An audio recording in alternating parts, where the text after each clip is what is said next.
سلام، به خبرهای خوب هفته خوش آمدید. من عبدالحمید بوپلزی هستم با اخبار خوب در یک هفته اخیر. امروز پنجشنبه 17 قوس سال 1401 که برابر می شود با 8 دسامبر سال 2022 میلادی.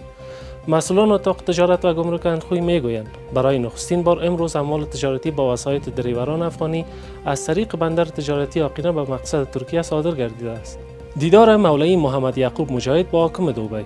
وزارت دفاع ملی می گوید که مولوی محمد یعقوب مجاهد سرپرست این وزارت با شیخ محمد بن راشد آل مکتوم نایب دولت امارات و حاکم دبی دیدار و گفتگو کردند. گفته می شود که در این دیدار هر دو طرف روی استحکام روابط دو کشور و تسهیل خدمات برای تاجران صحبت کردند. سرپرست وزارت دفاع پیش از این با شیخ محمد بن زاید آل نهیان رئیس دولت امارات متحده ملاقات کرده بود. دولت ژاپن اعلام کرد که برای افغانستان بیش از 106 میلیون دلار کمک می کند. سفارت ژاپن در کابل اعلام کرده که دولت ژاپن تصمیم گرفته تا بیش از 106 میلیون دلار برای افغانستان کمک کند.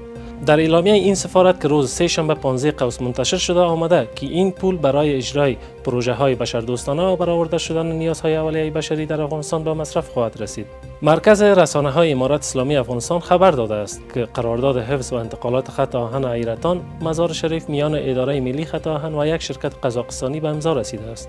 وزارت صحت‌عامه حکومت امارات اسلامی افغانستان میگوید که نخستین محموله دوای کمکی پاکستان روز شنبه این هفته در تاریخ 12 قوس به کابل رسید. این وزارت در خبرنامه افزوده که پاکستان در نظر دارد تا به ارزش 200 میلیون کلدار پاکستانی به افغانستان دوا کمک کند. اخبار خوب هفته روزانه انعکاس اطلاعات و رویدادهای خوب در یک هفته اخیر است.